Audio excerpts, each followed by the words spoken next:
Welcome back to Never in Reverse podcast, always moving forward. I'm your host, Jeremy Axel.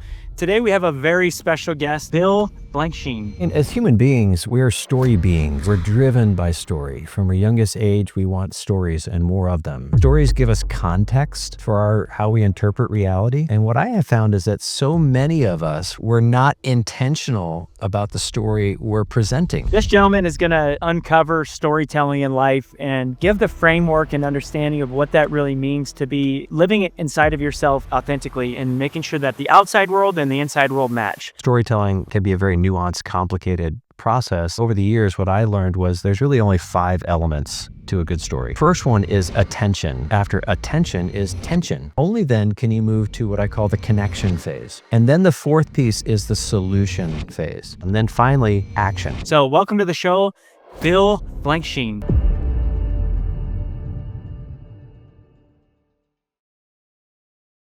Welcome to the show, Bill. How are you, man? Great to be here, Jeremy. I'm doing exceptionally well, enjoying an actual sunny day here out of Orlando, where I'm based out of. So it's sunny in so many ways today. Glad to be here. Sunny day, man. Every day is a sunny day. We have no winter. Exactly. Like I think Denver. I live in Denver, and I just heard a thing that this is the worst snowpack they've ever had, and so we're in a high desert, man. So there's no water. Sure. I bet there's going to be some pond wars over here, man. People are going to be siphoning water out of these reservoirs. Yeah. Well, I like how Zig Ziglar used to put it. He said, "Every day's a good day, and if you don't believe me, try missing one." Right? So every day's a sunny day. So Yeah, I agree. Zig's a good guy. I think he was a Minnesota guy, actually. uh, Hey, just to give the guests and the viewers just a recap of you, can you kind of give a little bit of background to your story, who you are? yeah, absolutely. I'd go back to at one point I was running a private school. I'd helped found a private school and led that for many years, doing good work. But I felt like I had this inner calling within me to be a writer, to be a storyteller. But I wasn't writing. I wasn't telling stories. I was doing good work, but I wasn't doing what I was really passionate about. And so I didn't want to look back years later and regret that. So I made the decision to step away from that into the unknown to follow this sense of calling. Did it with 6 kids, went a year with no income in that process. Oh, But I tell you, Jeremy, I never worked harder in my life in that year. I mean, it was diving into the publishing industry, into the storytelling industry, talking with everybody I could talk to, putting together proposals, kind of becoming a student of the art and science of storytelling.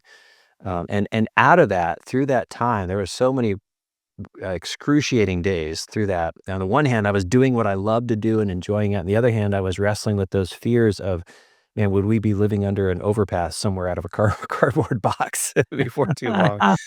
But out of that came this vision for StoryBuilders. As I wrote my first books, I found I was really good at it. Other people began asking me for input and can you help me with it? And out of this came StoryBuilders to help other people build their stories. And now we've had the privilege of working with people like John Maxwell and Lewis Howes and Dean Graziosi, Kevin Harrington. I mean, all these bigger names. But to me, some of the most encouraging ones have been those who are building something, right? And so helping them get clear on their story and turn it into their brand story or their books or monetizing in a lot of different ways to touch more people and have greater impact. All of that just led me to realize that, my breakthrough began when I started with my story. And what is my story and being intentional about it? And we have found that that's where breakthrough begins for all of us. When we are willing to have the courage to lean into our story and pursue that and share it with the world, a lot of amazing things start to happen. man, you almost gave me PTSD on the startup side, so I know that feeling very, Yeah. very well. So Yes. you and I can probably go, behind closed doors, man. They don't know what that looks like, but They have therapy sessions named after you, oh, is what I'd say, y- right? I probably needed 4 of them then. It's kind of funny as it gets more established because we're in our 10th year, but Yeah. it just kind of it just shifts. Everything just shifts. It's just a different layer of pressure, and I'm sure you're feeling Sure. the same way. Sure. Well, let's dive into today's episode, which is going to be crafting a life story that makes sense again. And first of all, what you're doing is very inspiring to me. I think it takes, like you said, it takes a lot of courage. I think it takes a lot of, if you want, and we'll go into this, but I'm assuming there needs to be a lot of vulnerability to get that story authentic. And then that's where the true magic happens, right? So why this story of someone shapes identity, can you kind of dive into like that area Yeah. of Just a story? Yeah. Well, I mean, as human beings, we are story beings, really. We're driven by story. From our youngest age, we want stories and more of them, right? And we look for the stories. We're listening for the stories because stories give us context for how we interpret reality.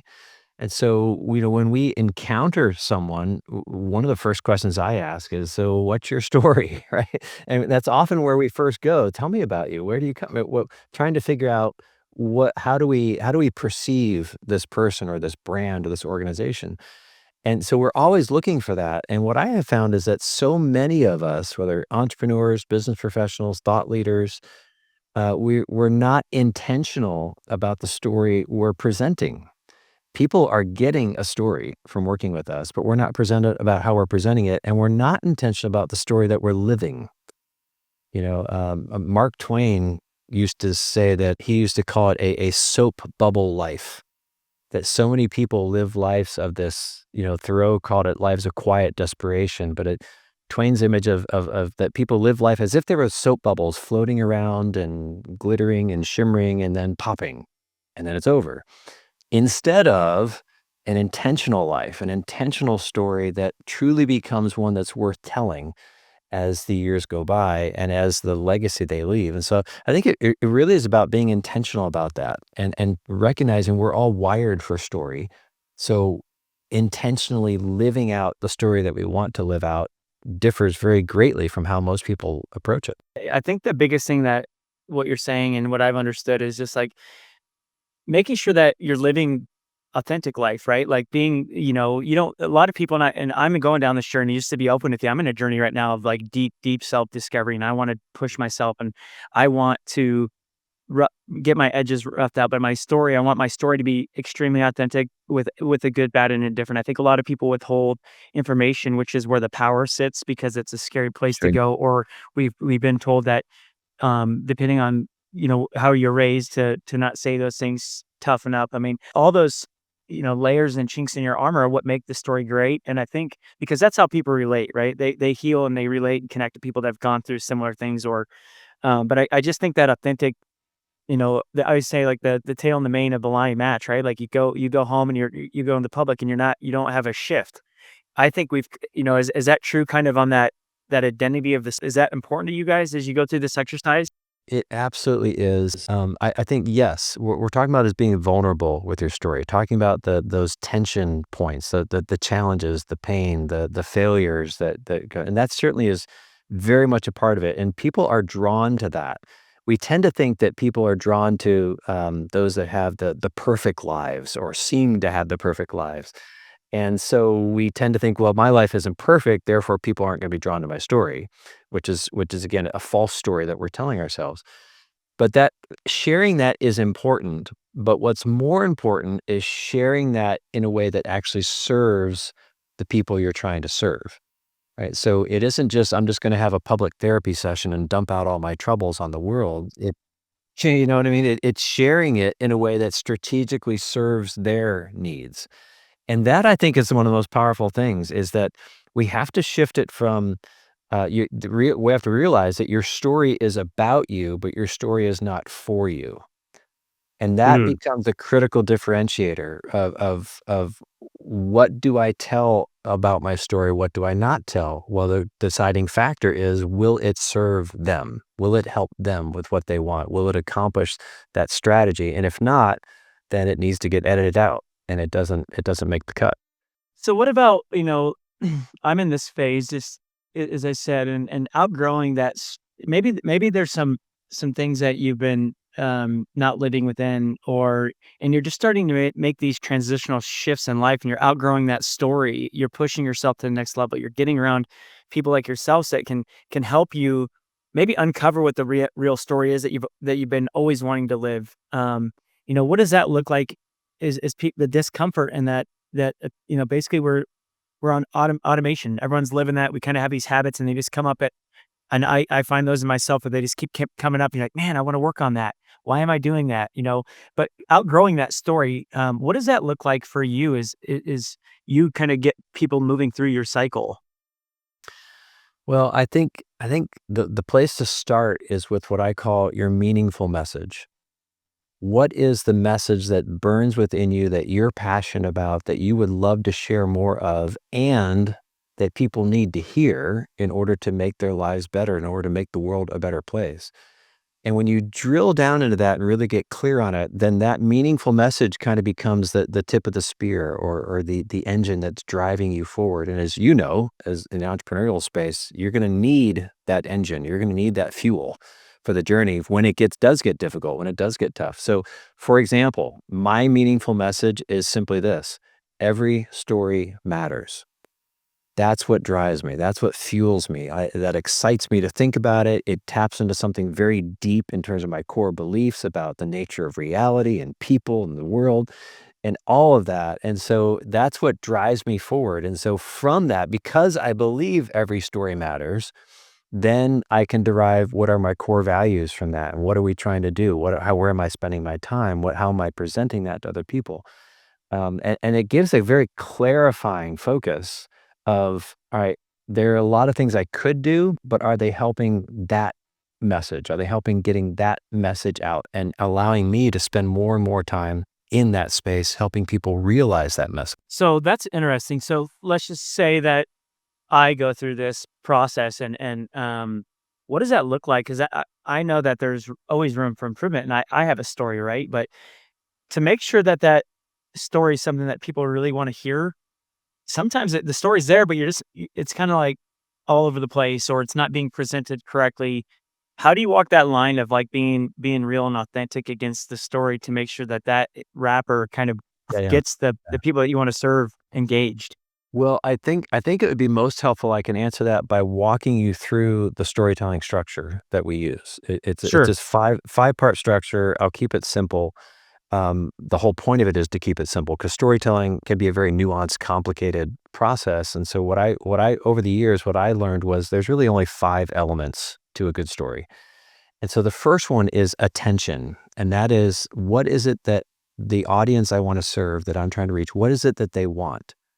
Now, notice the first thing we've done in this process is turn the camera around and, and look at the audience. We're focusing on the people who are hearing, listening, receiving, not on me. I'm focusing on them. But what is it that they really want, and giving thought to that? And then the second part of that, then after attention, is tension. What are the challenges or problems that are holding them back from getting what they want? And diving into that and really understanding the pain points behind that, and understanding why they're feeling what they're feeling. What is it, even at a deeper level, the tangible and the intangible stuff, the physical barriers and the fears and emotions and psychology behind it. And once you do that, then and only then can you move to what I call the connection phase. And that is connecting you with them. And they're asking the question, why should I listen to what you have to say? So what do they want? What are the challenges they have? And now I can talk about myself, but it's still in the context of, why do you care? Why should you care? So I'm not dumping my resume on them. I might share some things about that, but I'm not. My emphasis is more so they understand that I understand. And then the fourth piece is the solution phase. And the solution phase is where most people start. I have a message to share. I'm just going to dump it out on the world, rather than going through the process of understanding their audience and how to share it well with them. The solution phase is where a lot of your intellectual property is going to come from. These are your core ideas. These are the things that you really resonate with, and how you build all that out, that then can become the fuel for a book or messaging and all sorts of things. But then you present that solution in a way that is still oriented to your audience. It's still packaged in a way that fits them and makes sense to them. And then finally, action. Fifth step is action. What do you want them to do? What should they do next based on what they have now learned? And not just leaving them out there. Zig Ziglar famously said, you have to ask for the sale. When he was talking about secrets of closing the sale, you have to ask for the sale. Well, it's just, you have to tell people what to do next. Don't just assume they will know what to do next with your story, right? So always giving them a path to what's next. So when you think about that structure, and how you are telling your story of your brand or your organization, or even in a message, a leader is messaging something to his team and so forth. When it takes that story, it becomes all about the person on the receiving end. It's all about serving them and their needs and causing that story to be in service of them. Because I think we're all stewards of story, of our story, of any stories that we tell, that body of wisdom that we have. What are we doing with it to make it the most effective? Well, that's interesting. So if there's got to be some, and my assumption is to get that story out. There's probably a lot of fear Sure. in being vulnerable. I would assume that's a scary place. I think for the story, right? To where you sometimes, how do you help people get through those barriers to get to to get to the best part of their story, right? Like that's got to be scary Yeah. sometimes. Yeah, I like to call them story traps. We fall into these story traps. And one of the big ones is the confidence trap. To me, the confidence trap is the reality that we tend to deify others and diminish ourselves. We tend to put other people's stories and hear their story. Well, they're amazing. I don't have that kind of story. Therefore, I don't have anything worth sharing. Right. Hmm. This is so powerful to me. I had lunch with somebody in Manhattan some years ago. If I said their name, everybody would know their name. Everybody has heard their name. They're that level of fame, that level of, oh, they must have arrived. But as I talked to this person, they confided in me that actually they get paid a lot of money to walk into rooms and share their opinions. But they said, I got to tell you, many times I don't think they care what my opinions are. They just want my last name in the room. Ooh, I don't think that what I have to say is really worth hearing, right? And I was like, "Oh, you're struggling with the same confidence that everybody else is struggling with." But everybody thinks that you've solved this problem and you don't have that problem, right? But it isn't. It's common to humanity. So first of all, understanding that, hey, yeah, I get it, and we all have that struggle. So we got to push past that. We got to move past that. Everybody has that. And then I think the next part of that is like to it. I call it the normalcy trap. Our stories feel normal to us because we've lived them. That's the reality that we've known. And so we don't think very much of them until we tell them in certain settings and people's start to perk up. They start to listen. They start to lean in. They start asking questions. This literally just happened to me 2 days ago. I was in a forum, small group of entrepreneurs, and I shared a story about some family struggles that we had as a result of the business and how they were connected. And as it felt normal to me, but I shared it and they all were like, "Oh, you have those problems too. Interesting. What did you do? How did you navigate this?" you And got to it row. You're rowing in your canoe, trying to stay afloat. Yeah, yeah, exactly. And they were all like, "Oh, can we talk?" I had a guy reach out after me. It's like, "Can we go grab coffee? Because I'd love to hear more about how you navigated that. Because I think that could really help." And I thought of it as, well, it's just my life. This is an experience I had. But it caused me to see, no, actually sharing that in that way, what felt normal to me actually was helpful to others. Yeah, you're empowering. It seems heavy or just like a standard theme, and I know that Yeah, I know exactly what you're talking about. yeah, yeah, It yeah. puts a lot of strain on your home. I was just meeting Sure. my wife when I started our business on the conveyor side, and it was yeah. I remember that, and it sometimes the power is in your pain, and I think it helps people understand that Yeah. there's more relation together when and we're all going through it. And I think what happens is we just get quiet. I get quiet as a man. I put it in my backpack and I'll carry the weight. And what you don't realize is that we're all going through the same thing, but we're always quiet. And if we share Yeah, that together, maybe we can help build that up yeah. a little. Well, and the really troubling part is so many people remain stuck in that silence, stuck in that quiet, and make then even worse decisions because of that, right? And so, would that affect their family, their life? I mean, it all happens because of that. And so, it's simply having the courage to be vulnerable and share your story Hmm. causes other people to realize, oh, I'm not alone. There's somebody else who has that. Somebody else has gone through that, and they may have a solution that can help me in what I'm doing. Yeah, and I think it's important. I think that, we kind of in our society we're such instant gratification. It's always like you see that Mhm. guy on the top of the mountain and you think he's got it all figured out. Well, he's going through very similar things Yeah. and has done as us. But, more importantly, just as we get towards the end of the episode, I want to understand like, designing a story that makes your life worth living. What does that look like to you? Because that's intriguing to me. Is like and living that, right? Not just to put on a show. I'm talking about, like, Sure. getting down to that story that gives you the freedom to and empowerment for others to walk in that, right? Where they're like, "Man," like, I don't know if you've ever met someone like this, but I met a gal one time, and she just started talking. She was in it with a group of about 6 of us, and had never met her before, and there was something so magnetic about her presence. I was like, it was her story was authentic. Her demeanor was, very crisp. It was just like she had done that framework to live that perfect life story that everyone was like, "Oh my gosh," it was like an instant draw. It was, it was quite it didn't seem like they were hiding something, it didn't seem like they're being quiet, it didn't seem like they weren't being she just was there, and her presence was a present to me, I'm like and I'll never forget it, you know? So, designing that life story though worth living, what does that that sounds pretty important for all of us. Well, it exactly does. Like I said, I think we're all stewards of our story. I think the life itself is a gift. And so the fact that we have some time here to live out a story, if we're willing to be intentional about it and have it unfold in that way, I think it comes down to, for me at least, it always came down to faith. And by faith, I don't necessarily mean religious faith. Here's what I mean by faith. I mean, I think faith is doing what you believe to be true, often in spite of what you see, sense, or feel.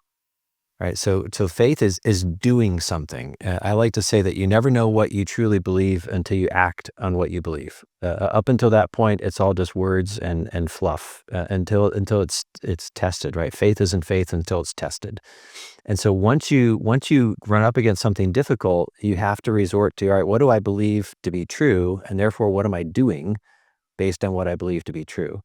And I think that is at the core of living a story worth telling, is getting connected to what am I and what do I believe, and am I intentionally doing what is there a gap between those two? And for me, that was a good example of stepping out from the story or from the school that I had founded to pursue this other calling. It wasn't that that was a bad thing, but I believed that there was something more. There was a deeper calling that I was meant to pursue, that I was wired to do really well at and help people in some powerful ways.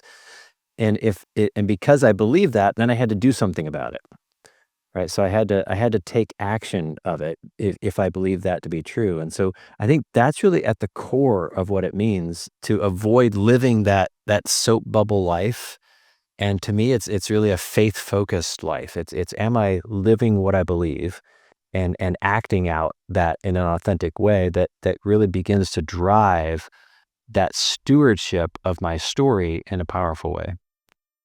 Well, thank you. That's important. As we wind down this episode, can you give our viewers, if they don't bring a coach on like someone like yourself to help kind of create that narrative, what are five things, maybe 4 or 5 things that they should probably consider maybe looking at on their own storytelling? hmm Well, first and foremost, get clear on your meaningful message. What is that message that burns at the heart of that?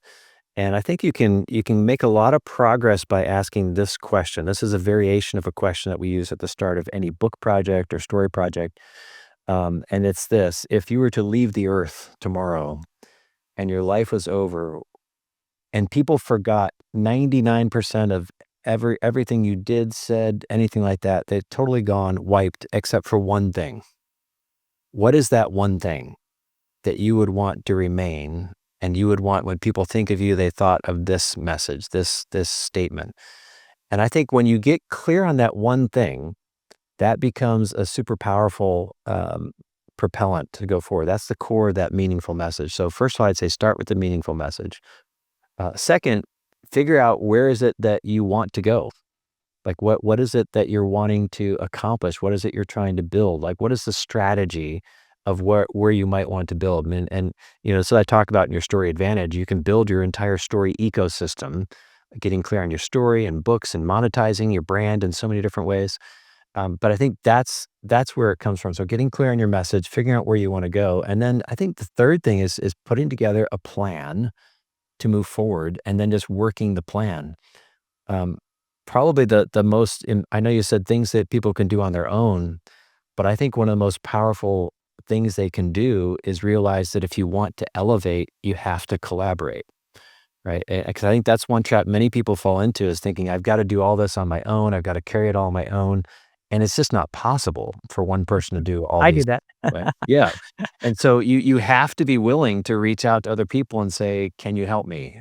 Can I tap into your expertise, rather than me trying to be an expert on everything? I need to pull in those voices, and you got to be wise about it. I put a whole chapter in the book about how to go about figuring out who to collaborate with and all that. But I think that's a key, is the one of the things that an individual can do is recognize that they can't do it all, right? That they do have to lean into other people to make it happen. Well, thank you, Bill. And, thanks for reminding all the viewers and watchers that, your story is meant to be told. It's something that I think everyone needs to share. It's important. Everyone has a story and it is meaningful. And I think it's important, to not be stagnant and to take that story and bring someone in and collaborate and, don't go backwards. It's, Mm, always move forward. So sure. take that moment, but you can find Bill, Bill, you can find out LinkedIn, website, Instagram, Yeah, YouTube. LinkedIn, mystorybuilders.com is our main website. If you want to schedule time to talk or anything about your story, mystorybuilders.com/story. You can just pick some time on the calendar. Love to hear your story. That's what we love to do, is hear how we can come alongside and collaborate with people to bring stories to life. Well, that's awesome. Take your story, guys, and move forward. I'm Jeremy Axel, your host on Never in Reverse, and thank you so much, Bill, for your time, and we appreciate it. Have a good day. Thank you, Jeremy. Pleasure to be here. Take care.